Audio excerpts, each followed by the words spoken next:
One of the things I wanted to ask you, Evan, about it actually is start with like a prosaic question. I'm just curious about the writing process. So it's written by you. I'm not sure if you've been asked this in other interviews, but it's written by Adam Frank and Marcelo Gleiser. I hope I got that right, and yourself. And I recommend everybody who's listening to read it. It's really super well written and really, really clear. I'm just thinking, I don't know if you've ever read Q by Luther Blissett. Luther Blissett was a footballer who used to play with Watford in the 1980s in the UK. Bear with me, Evan, this is actually going somewhere. That was a chosen nom de plume by a bunch of autonomous Marxists from Italy who wrote a novel called Q, which is it's a terrific rollicking read about anarchist monks in the Reformation. One of the things that struck me about that was that there was They always said like that they kind of read it wrote it collectively, and they said by the end of it they actually did not know who wrote one bit and who wrote the other. Did you have a similar experience with writing The Blind Spot? Yeah, a little bit. The way that it worked is we each took the lead on generating a first draft of particular chapters. So Adam took the lead on the quantum mechanics chapter and the final chapter on Earth system science. Marcelo took the lead on the time and cosmology chapters. I took the lead on the life, cognition, and consciousness chapters. Actually, Marcelo had an early draft of the life chapter as well.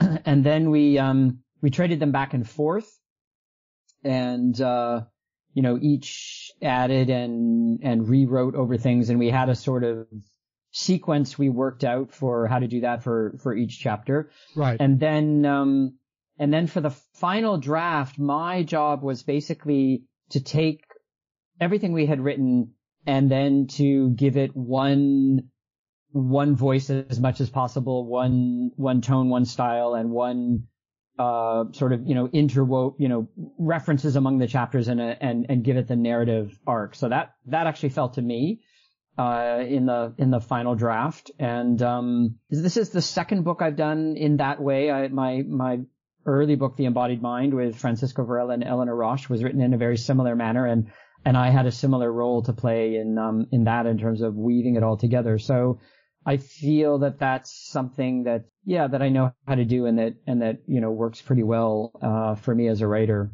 It clearly works very, really well because it's a very accessible book. I mean, it's technically, it's not like I don't know, like Introduction to Philosophy 101. Like, there is complicated text in it, but it's very light. But I think one of the, dare I asked it, Evan, was what happened when there was conflict, or was there ever a moment when you went like, oh God, this Marcelo guy, he's really driving me nuts, like, no. Amazingly, there really wasn't. I mean, we did have some different angles on certain things, and we had to talk through some things, but not in a way where there was really fundamental disagreements. It was really more a question of how much we felt we wanted to say within the framework of what we were doing. I mean, this is why a sequel is actually something that, in a way, falls out of this book. And that is that, this book is mainly a critique, a critical book. So there were points in the writing where we said to ourselves, well, here we're maybe going farther than the critical project of this book, and maybe we should, hold off and hold back on that. And we would have some discussions of things like that. But it wasn't really that we disagreed. It was more just a question of what we thought would be most efficacious for the book. Yeah. That's remarkable, because typically when you're writing is can be such a solitary pursuit. It can be quite, it's not necessarily egotistical thing to do, but the way you've done it is quite egoless, I think. I'm glad to hear that. There's something just about the way we worked together, the three of us, that really clicked and really worked. And, we couldn't really have planned or anticipated that. I mean, the book came out of a conversation that the three of us were having together when we were when Adam and I were invited by Marcelo to be visiting fellows at the institute he was running at Dartmouth College in New Hampshire in the United States. And so we had, 2 or 3 weeks where we were just, basically walking and talking and exchanging ideas. And we were all very much on the same page already then. But of course, we hadn't written anything yet. So then when you sit down to write, you don't know how it's actually going to go and how it's going to work. But, Sure. Remarkably, it actually worked pretty well. And partly also, I think this was an unexpected, I don't know if blessing is the word, but you might say an unexpected positive effect of the pandemic is that, we were all working on it during the lockdown, basically. So we were all at home, all writing. We had time. We could get on Zoom and talk to each other. And somehow that strangely worked for the process of the book. I was going to say make hay while the sun shines, but not probably quite appropriate in that situation. But so moving on to the substance of the book. So the title is is a visual metaphor, I guess, so the blind spot is taken from our visual processes. So it refers to, as we all probably know, or we've all experienced, the part of the retina that attaches to the optic nerve, right? And so it's that bit where there's no light detecting cells, I suppose, and thus the visual field then has a blind spot. And so I'm just wondering why you and your fellow authors thought that's a useful analogy or image for what you're trying to communicate. Yeah, so the metaphor is exactly that, the blind spot in the visual field. So that's where the optic nerve leaves the retina, and there are no photoreceptors there, so there is no light sensitivity, but it's also the part of the eye where the nerve impulses are conducted to the brain. So not all eyes need to be organized this way. Insect eyes are not organized this way, but our eyes and, mammalian eyes are organized this way. And the idea is that there's something that we don't see. There's an area in our visual field that is blind to us, and we don't see that we don't see. And that not seeing is actually necessary for seeing to take place.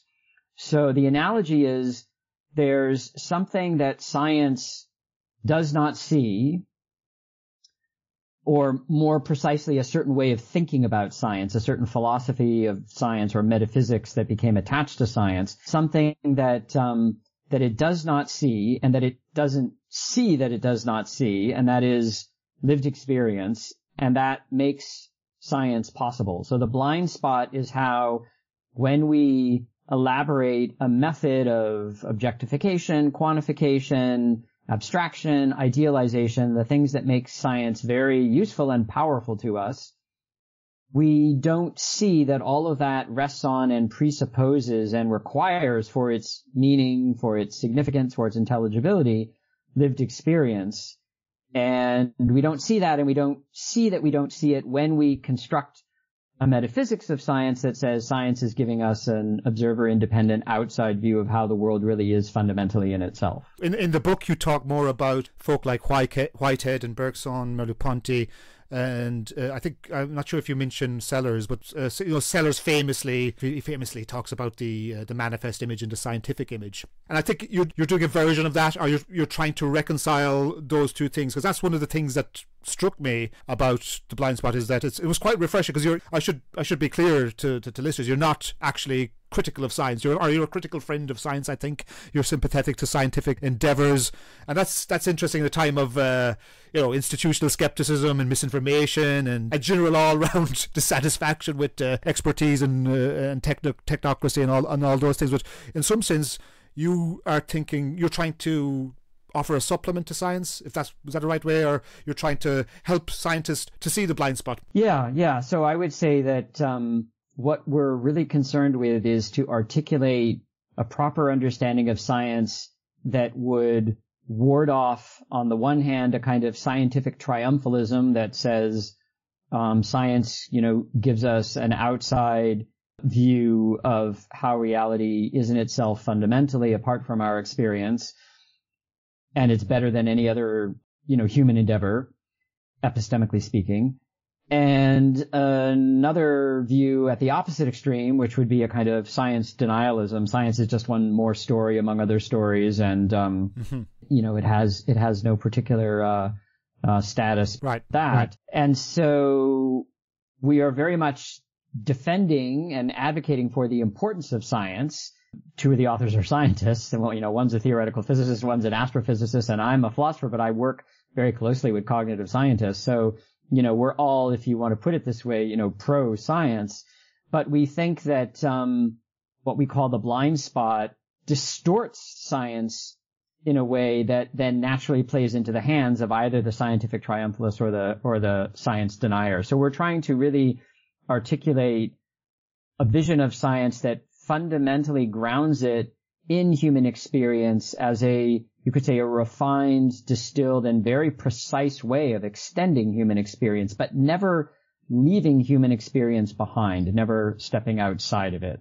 That is. I think that must be difficult for a workaday scientist to grasp that position, because I've taught philosophy, I've taught philosophy of science, I've taught phenomenology over the years to undergraduates and grad students and PhD students, and when you're doing philosophy of science, you always get the impression, fairly or not, that actual practical scientists, they're not too concerned about the theory of knowledge, or they're not too concerned about falsifiability. They're natural pragmatists. They want to find out about prediction, and they want to find out about whether the experiment can be replicated, or they want to ensure that their results are coherent and consistent, right? But you're saying then that all of that is not thinkable without a prior understanding of sort of lived human experience in the first instance. Is that the thought? Yeah. So that is part of the thought. That kind of, you might say, workaday science, pragmatic approach. We have no quarrel with that. We think that's fine. Our concern is more with what manifests itself in science, you might say, in certain kinds of scientific revolutions or limit situations or crises of knowledge. So things like how to understand the meaning of quantum mechanics, how to understand the meaning of relativity theory, how to think about the origins of the cosmos, the origins of time, the nature of life, the origin of life, the nature of mind, the nature of cognition, the nature of consciousness, and then an understanding of the planet, not as something that we happen to find ourselves on, but that we're fundamentally embedded in, including when we do science. So in all those kinds of cases where science, through its own, the logic of its own inner workings, both theoretically and empirically, comes up against these fundamental challenges, that's when the blind spot really manifests itself and becomes apparent. And we can't really deal with those epistemic crises without taking account of the nature of science through a critique of the blind spot. And so that's where the discussion really kind of gets grip for us. So how would you say want your average everyday scientist, someone working in a lab, I don't know, someone conducting cancer research or trying to do astrobiology or something like that, how would you summarize how you'd like them to change their opinions, or what insights would you think that they would be valuable to them, or how would you want them to maybe unglue some of their natural biases? Well, I think we talk about this at the very end of the book in the sense of best practices going forward. So one is to realize that the concepts that we work with in science and that structure our models and our theories, they're not just sort of there kind of free and given and handed down from on high. They're things that have a history, and they come about through paying attention to certain things and excluding other things. And it's important to keep track of that, because if you become too just complacent with how you deal with models and concepts and theories, then that can just lead you down pathways that are ultimately not really productive for what science aspires to be and to do. So understanding that a model is one thing, the phenomena being modeled are another, that science has a history, that the concepts it works with come about through particular historical pathways that could very well have gone otherwise. So to give a concrete illustration, with the rise of molecular biology in the 1950s, the dominant metaphor really became that living systems are machines, and that the way that the so-called genetic code, it's not really a code, but that's a metaphor too, the so-called genetic code and the assembly of the organism through genetic processes, that can really all be understood on a model of mechanism or machine. Now, there were people who right at the time, very prominent and proficient biologists who objected to that and said, no, that metaphor is distorting. Actually, it doesn't work that way because the genes are, embedded in a complex system with all sorts of regulatory processes going on. And if you just abstract out the way that, amino acids, are specified by nucleic acids and you treat that as a code, that you're imposing a certain kind of, conceptual metaphor that obscures other processes. So right at the start of the rise of this idea, there were other voices. But they weren't the maybe most dominant or prominent, and so they get marginalized or they get suppressed. But now, 50 years later, we come round to the realization that, actually what they were saying was really quite correct, and we have to recover their insights. So if we have a historical understanding, and of course we don't teach science in a historical way, especially in North America. Right, yeah, same here. Yeah, then we really don't, we don't know these things and we don't understand them. So, within a university context of science education, you could say our argument implies, the need for, something like a liberal arts conception where you learn, science as a craft, but you also learn it in terms of, its history, its underlying philosophical assumptions. And then you learn something about individual scientists and their social and individual motivations and their social context, because all of that makes a difference to science, pragmatically. And one of the things I want to pick up there, Evan, on that is, and I think you focus a lot on this book, you and your co-authors, and I think you have a term for it. So it's called the surreptitious substitution, which is, and let me ventriloquate you here if you don't mind. So it's kind of effectively a phenomenological idea which you take from Husserl's Crisis of the European Sciences, the 1936 book by Husserl, which is a great book as it happens. So the idea is that theories, ideas and models are abstraction.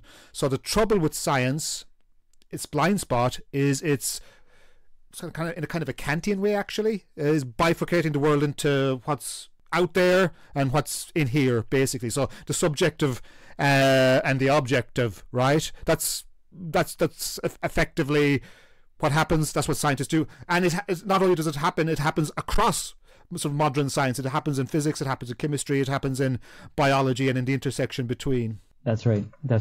So the surreptitious substitution is a term.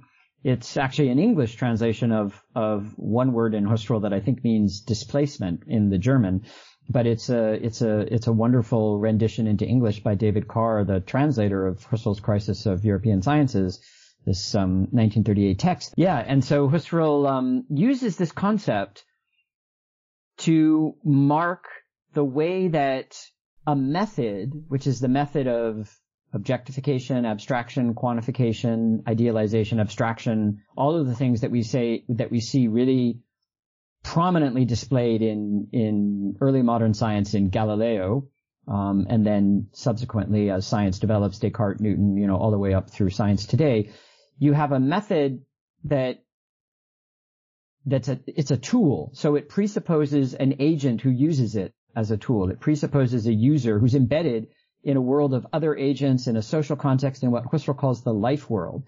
And so the surreptitious substitution is when you turn around and you say, well, the products of the method are the nature of reality itself, including the life world.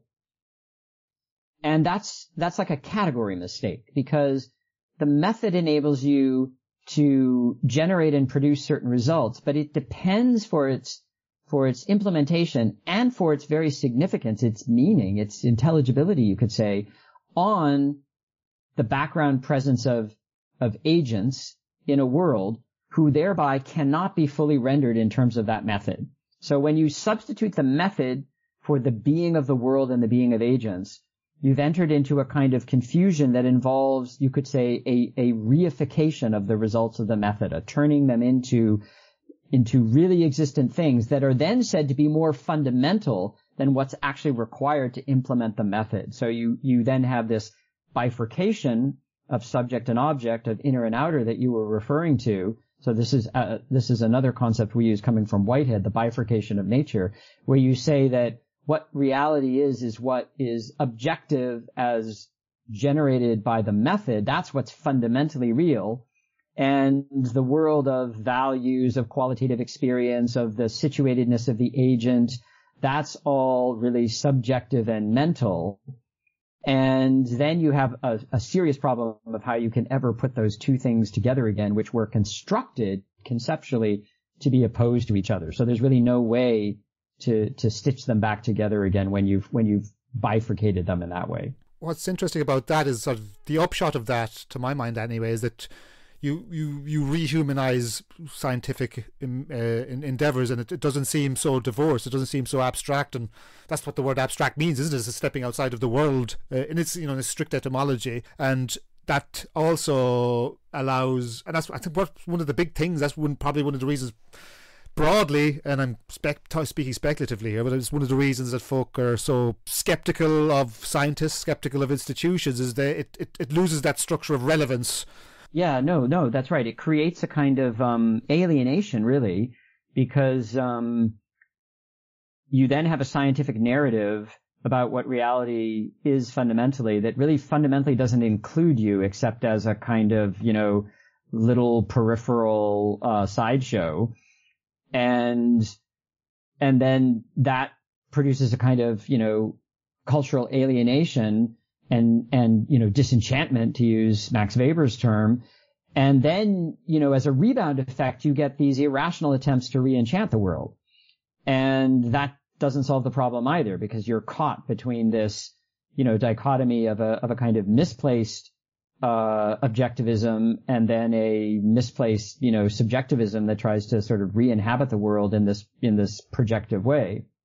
I wonder, I mean, as you've gathered, I'm sympathetic to your project. I think it's exactly the type of thing we should be doing. I like the sort of interdisciplinary nature of it. I like the fact that you're making philosophy and science, putting them in dialogue with each other, and psychology and neuroscience and all of those other things as well. And Buddhism, you write about Buddhism as well. But I suppose to be the devil's advocate, the objection then, wouldn't the hard-nosed analytic philosopher, wouldn't the hard-nosed Fregean talk about sort of sense and reference? Wouldn't they say, isn't this just all flim-flam and just too overly subjective? So I suppose then that's the question then, is what does objectivity look like to you after this? Because I know that's not what you're going for. You're not saying, you're not talking about some kind of asinine solipsism, but sort of an enriched objectivity, I suppose, is what you're trying to drive at, Evan. Yeah, so one way to put it, this would be a very phenomenological way of putting it, phenomenological in the sense of phenomenological philosophy, going back to Husserl, is that objectivity is a kind of you have objectivity when you have certain kinds of invariance in an intersubjective domain of investigation. So the invariants are things that hold across transformations of perspective, abstracting away from, idiosyncratic particular contingencies. So you arrive at invariants that are intersubjectively agreed upon, and then that's what we call or that's what we constitute as objectivity. And that's a very important thing to do. Absolutely. We gain deep insight and knowledge through doing that. But that's not the only kind of knowledge. There's another kind of knowledge that has to do with the participatory engagement and know-how of the agents who are able to generate that intersubjective method and invariance. And if we lose sight of that, then that's exactly the blind spot. So, one devil's advocate position would be to say something like, well, you're just talking about how we, construct and set up knowledge as a human activity, but then what we know as a result of that knowledge is objective and independent, and you need to distinguish between what pertains to knowledge, epistemology, and what pertains to reality, that's ontology or metaphysics, and you need one to arrive at the other, but you shouldn't collapse one into the other. But our point is a little different. Our point is that the very meaning or intelligibility of a concept like the physical, if we want to, generalize across, everything that physics is concerned with, say that the very meaning or intelligibility of that concept depends on the background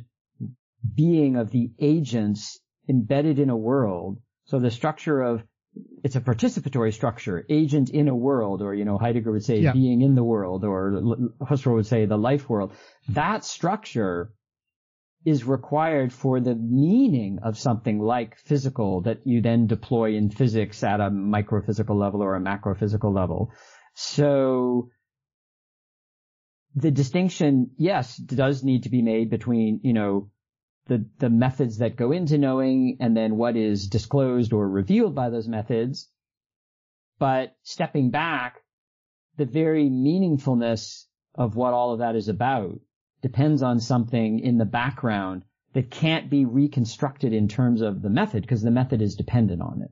Right, and that's inherently asubjective then, isn't it? Which is the point. Exactly. Now, there's so much, Evan, I want to talk to you about. I'd like to sort of zone in on some of the questions about biology, because I know that you've written tons about that elsewhere. One just prior to that, and although I think they're perhaps connected, actually, one of the nice examples in the book is, I guess this is one of your chapters, perhaps, is the one, well, maybe not, but you're talking about live time and clock time. So this is one of the examples you give in the book. So sort of a very Bergsonian idea. So Bergson famously distinguishes in Time and Free Will, I think, between quantitative time and qualitative time, roughly. So time is measured and time is duration. Or so the time of the flow of experience, crudely put, right? That in the book, right, you oppose that to the science of Einstein, right? Some in particular, so Einstein's sort of relativity theory, which is, of course, probably a bit of a mistitled theory, isn't it? Because the end result for Einstein is that there's no time at all. That the universe is in fact timeless. So I was wondering, could you perhaps use that as an example to explain the broader project of how you're putting the live time of human experience or human flow and duration in conjunction with a scientific theory such as Einstein's? I realize that's a big ask now that I've said it. Yeah. No, that's a big complicated debate that took place between Bergson and Einstein, in which they, in certain ways, they didn't really understand each other, and then the people who took up the debate following on them also, didn't understand each other in certain ways, and that took a lot of hindsight maybe to figure out. Partly because relativity theory was so new and was not well understood even by some of its advocates, actually. So I mean, the issue there is that we, as agents in the world, we have an immediate experience of the passage of time. So we could call that duration. We could call it passage, with a sense of presence or now that in a way is always there with the passage. And then we, in various ways, abstract from that and create representations of time, either spatial representations using, the hands on a clock or the movement of a shadow across a sundial. So we spatialize time. So this is what Bergson is concerned with in Time and Free Will, is we spatialize time, and that's a kind of surreptitious substitution already, is we confuse a representation that we can then, progressively develop so we can abstract to something like an instant, an infinitesimal moment, which is extremely powerful mathematically and physically. But we then substitute that for the reality of time, or for what the being of time is. And then we face really serious philosophical and scientific problems, which are problems having to do with, there is no privilege now in physics, but there's clearly a privilege now for the agent acting in the world. There is no irreversibility for most of physics. But, we grow older, we don't grow younger. Biological processes are all irreversible. So we have these, these are examples of the kinds of like crises or conundrum that we face in which the blind spot manifests. So time, this is the discussion of time we have in the book.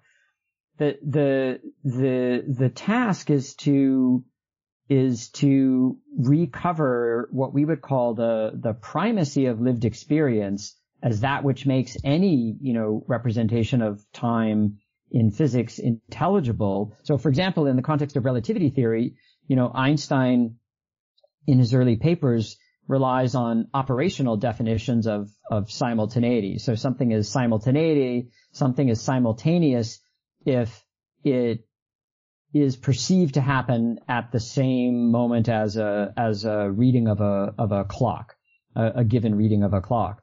So there, and Bergson makes this point in their debate, there you have an implicit reference to the situatedness of the observer, the perceiver. He's in the train, to use Einstein's example, he's in the train station, the train is pulling into the station, he looks at his watch, and, the train pulling into the station is simultaneous with the clock hands pointing, at 2:00. And that's, for the reference frame in Einstein's sense of the person standing in the train station and looking at his watch. So you have an implicit reference to a perceiver with their experience of what is now and what is happening in the now, with two events being simultaneous. And on the basis of that, then, Einstein very, ingeniously, based on a number of other things, arrives at the idea of, reference frames. And then, in special relativity, clocks will read differently depending on the reference frame and depending on the velocity.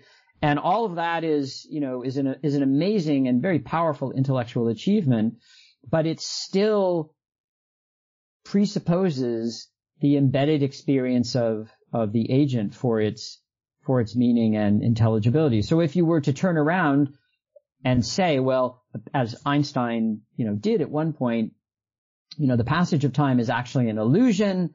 There really is no privilege now, or that the universe needs to be conceived as one block with events, ordered in a particular order, but with no real past, present, future. Then you've actually constructed a kind of metaphysics that goes beyond what the theory legitimately warrants, because you've forgotten the theories being beholden to the experience that gives the theory its intelligibility, and you've projected the theory out into how the world is fundamentally in itself. So time and the difference between clock time and the passage of time, or time passing, which we immediately experience, that's an illustration for us of a place where the blind spot moves happen. Yeah, and that then presupposes a very dynamic, or a very, well, I'm sorry, ephemeral and protean are probably not the right words, but it's just flow, isn't it? The experience of flow. Then that, I think, is really relevant to some of your other observations of the book as well. One of the things that I wanted to sort of explore with you is how that experience of becoming relates to more sort of biological questions. I think that's a good example, the example of time, because, we haven't mentioned it yet, but one of the things that you're talking about, I think, in the book is this bifurcation between epiphenomena, say, and, say, biochemical processes, or between time and the instant, or between macrostructures and microstructures. So I want to talk about is reductionism, basically. So in time we have the flow of time reduced to a now. We'll have sort of macro objects reduced to their constituent parts in atoms and molecules and so forth, and now quarks after the quantum leap. So that attempt to rest the flux, right, becomes explicit in biology. It becomes explicit in biology. I mean, you've talked about this in your other work as well, in your work on embodied cognition, and there you give us a very, I think you draw on Varela, isn't it, and Merleau-Ponty, and you give us a very dynamic picture of how a perception, the activity of perception, right? So it's a process. Sorry, that's a very long-winded way of saying it's a process rather than a representational abstraction or a model. Yeah, yeah. So life is really all about constant change. If you think of classical physics, you could say the baseline or the default state is inertial motion, and inertial motion carries on, linearly, unless acted upon by an outside force. So it's the action of outside forces that bring about change in position, or not position, but in, say, the trajectory. So you have outside forces bringing about change, but the baseline state is a unchanging, is an inertial movement. But in biology, the default state or the baseline state is constant change. It's not inertial at all. It's, cells are constantly dividing, materials are being metabolized, waste is being excreted, genes are being turned on and off. So you have constant change, and it's channeled in certain ways. So you have, obviously you have stability and regularity and patterns. It's not that anything goes, but it's all against a background of constant change, either developmentally or over the time course of evolution. So life is process, life is flux. And that really means that, to use Stuart Kaufman's expression, life is based on physics, but beyond physics. So that's nice. Yeah, it's based on physics in the sense that obviously, that's not happening in a way that's inconsistent with the laws of physics as we know them. But it's beyond physics in the sense that, it's not entailed by the theories of physics. It's, in physics, explanation is often carried out through this representational device called phase space, where you specify the initial conditions, the boundary conditions. So you have, the billiard balls on the table, their initial position, the boundary conditions are the surface of the table. And then you have, the pool cue, which, impacts the balls impact each other, they move around, and you have a space of possible movements of the balls. But in biology, there is no fixed phase space like that. Because over the course of evolution, particularly, it's as if you have a billiard ball that's constant, or a billiard ball table that's constantly changing its shape, that's deforming, reforming, where pockets are appearing and disappearing, where balls are reproducing, they're changing their size and textures. And you can freeze it at a certain point and say, okay, here now is the structure of the situation, and now I'm going to calculate how things can behave. But you do that by basically abstracting out a particular, frozen slice. But that's not what evolution is. Evolution is fundamentally about changing the phase space through, new species, new environments. Species are creating environments that then make new species possible in this circular way. So you have this creative, constructive process of flux and change that is based on physics, but is beyond physics. And that's about, becoming, you could say, rather than a static, being where it could the arrow could point left or the arrow could point right. So that's what's fascinating about that, because there's an elongation, isn't there? There's a sort of temporal elongation within life forms, within organic life forms, that allow them to hold together. So so it's autopoiesis, isn't it? That's the term, right? So it's so autopoiesis. So that's a technical term. So autopoiesis. So if you're a Heideggerian, that's going to be like self-poeticizing, I guess. But I think it's probably more prosaic version of that is self-creating or self-generating or self-maintaining is what... Yeah, so that's what I'm interested in asking you. So how do you think then, and this will vary across species as well, I presume, so the way a human will do it will differ to how an amoeba does it, will differ to how a dog does it, will how a bird does it, or a fish or whatever, right? So that's what I'm trying to think about. Like, that's what I want to ask you is like, yeah, so how is that, there has to be a sort of a degree of unity within that flux. How is that, I'm asking just like the Heraclitus question. With conscious beings, how is that unity maintained? Well, I guess, like, Evan, like a species or in organisms, they have certain affordances or certain relevances they have certain priorities, perhaps would be a better way of put it, which they react against, which in turn generates their unity. This constant self-generation and self-replication. Yeah. So I like to describe all of that by saying living is sense-making in precarious conditions. You have this kind of autopoietic or self-producing, you could say autonomous in the sense of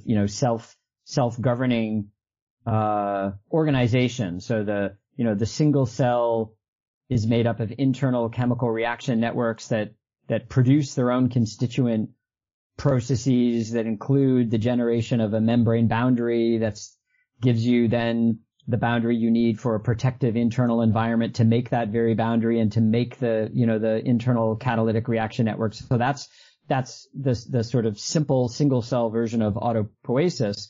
But of course, life ramifies in complexity with multicellularity, and that takes different forms, plants and animal and fungi.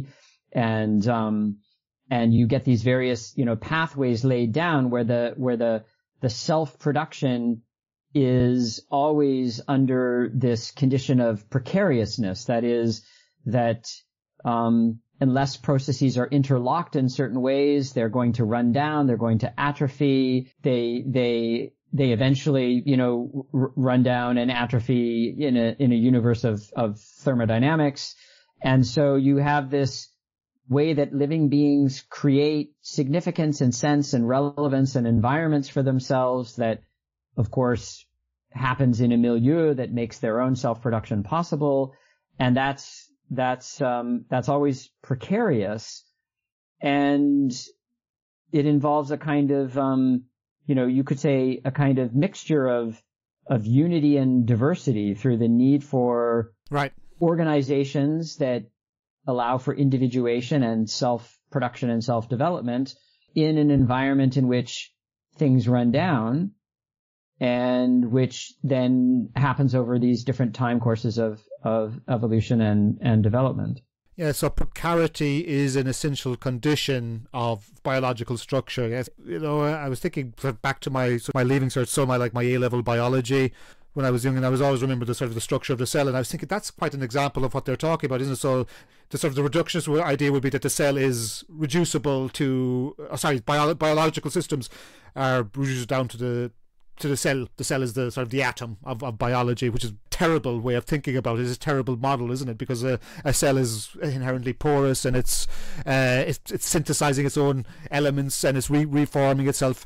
And that's the thing. It makes its own unity. It makes its own unity relative to its environment. Exactly. Yeah. It makes its own unity in a way that involves making the environment, but it's able to make its own unity because it's embedded in an environment that isn't just something it makes. So there's this, you could say there's this kind of circularity, or really, another word, philosopher's word for this would be that there's a dialectical relationship between the organism and the environment, the inside and the outside.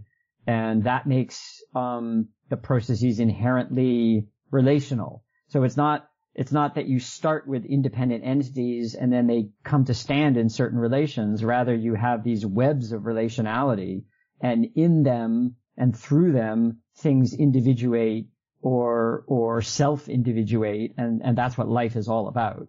Yeah, and that then varies. Yeah, so that then affects consciousness then, or the different iterations of consciousness, right? So one question I did want to ask you is, do you see yourself as a materialist, or perhaps to what extent do you see yourself as a materialist, Evan? It's not a word I would use to describe myself, because materialism, or philosophers often today tend to prefer the word physicalism, says that everything is physical, including life and mind. But I don't really think that statement is meaningful, because I don't think we have an understanding of what the physical is. In other words, we have the situation where we have an everyday understanding of the physical, which comes from our embodied experience as agents in the world, and that's perfectly fine. And then we have an understanding of what's physical that we get in physics, and that's, abstract and idealized and highly distilled and refined. And when we say everything is physical, we don't really know what that means, because science is a work in progress, and we can't sort of say from the armchair what it is for something to be physical, because what we understand the physical today, in terms of science today, could turn out to look very antiquated from the perspective of physics, 500 years from now. So we don't really know what we're saying when we say everything is physical. So it's just like to say physical and then put ism on it just seems to me to be kind of a meaningless thing. What people really want to say when they say that is they want to be naturalists. They don't want to appeal to, something outside of the framework of nature. Right. They don't want to be supernaturalists. They're not immaterialists. Yeah, that's a different kind of discussion. That's not really the method of physics is the method of creating a certain kind of objective knowledge. And whatever physical means is understood in terms of that. But that still all presupposes our embodied agency as beings in the world.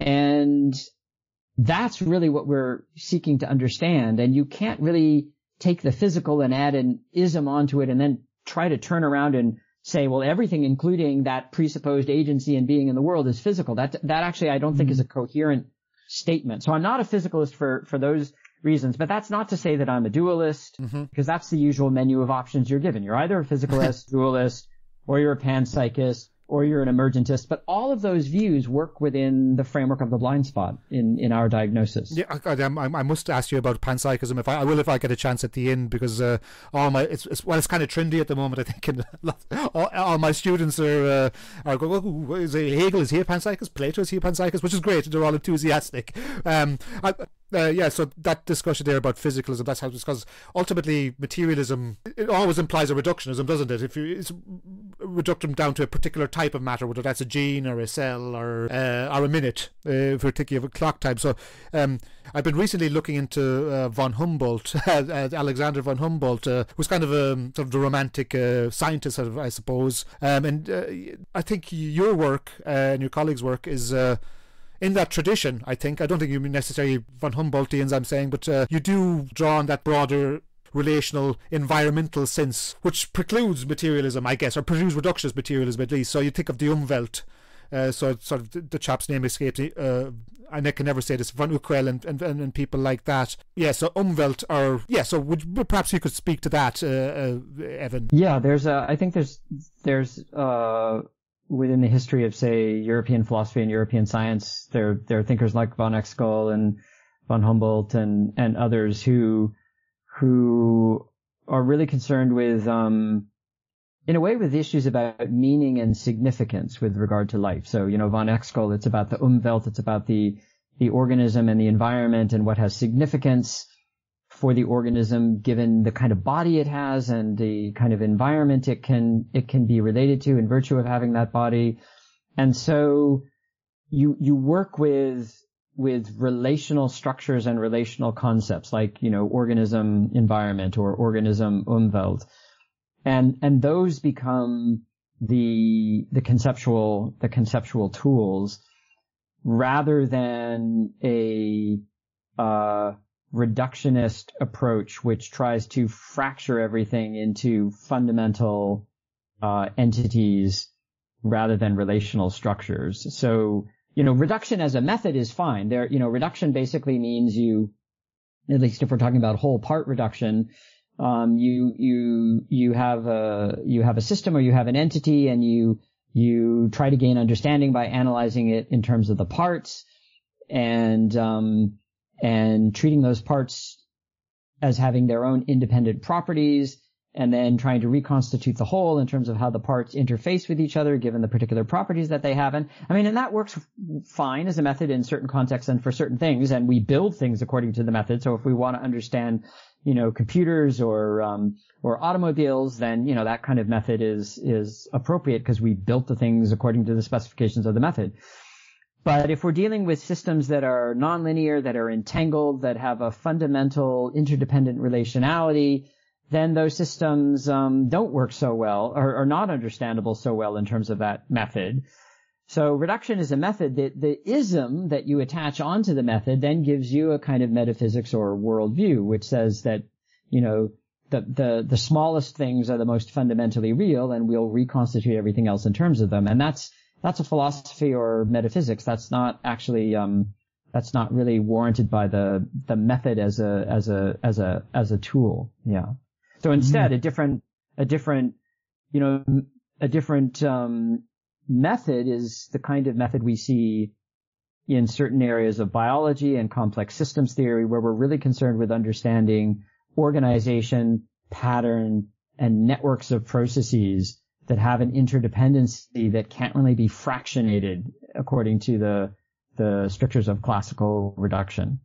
With agents then, with organisms, and this is, I guess, this panpsychist question is adjacent to this, because the panpsychist would make the claim that to varying degrees everything has consciousness, in a sense, to a greater or lesser degree. But in some sense, I want to ask you is, what are your thoughts on self-selecting agency? So certain biological agents will have the capacity to choose their own ends, and I know famously that's what distinguishes humans from animals, but I think obviously animals can do that as well to a different degree. So I'm wondering, how would you parse that thing, or what's the significance of that for you, that certain autopoietic structures, certain biological structures have the capacity to set their own ends, or even have a sort of inherent freedom? Yeah. Well, I would say that in the case of human beings, that we have ends as biological beings, but we also have, as living beings, but we also have ends that emerge in and through our sociality and through our language. And we can also think of ourselves, conceptualize ourselves in terms of those ends, or we have norms and we can conceptualize ourselves in terms of the norms as, norms to be followed, or norms that are being followed or not being followed. And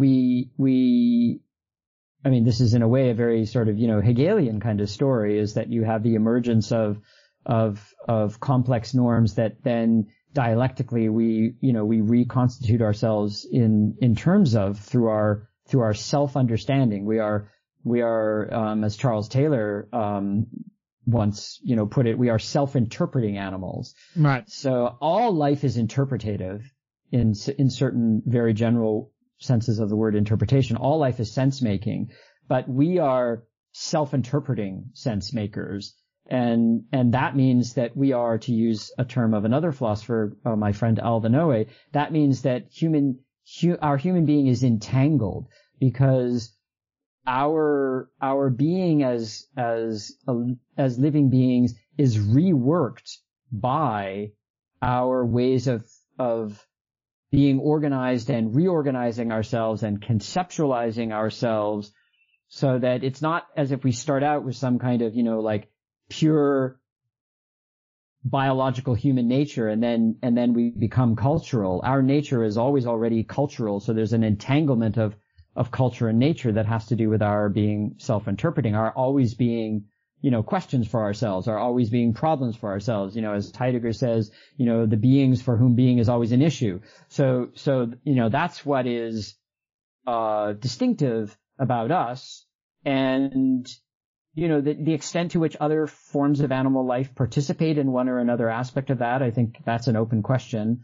I think our understanding of animal life and animal behavior and our sense of what needs to be done to investigate it properly, that's much more sophisticated and nuanced now than it was, say, when von Uexküll or Heidegger was writing. So these are still open questions with regard to, animality more generally.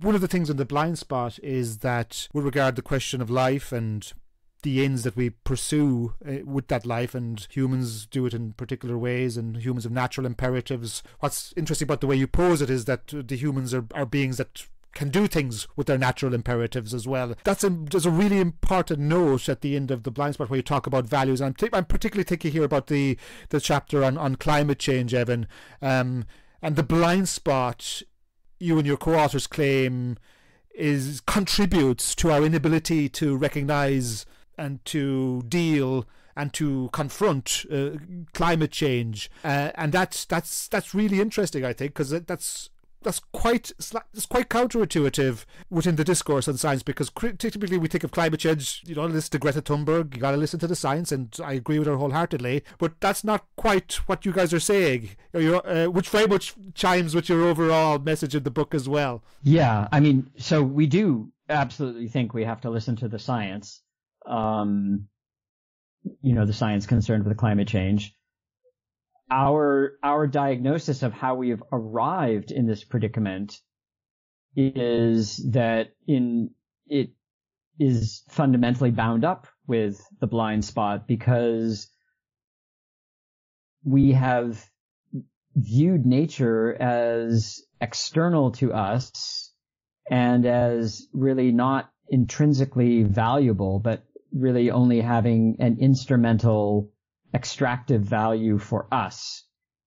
And that is, we've been able to look at it that way because we reconstituted what the world is in our understanding through this method of objectification, the blind spot, the surreptitious substitution, the bifurcation of nature into subject and object.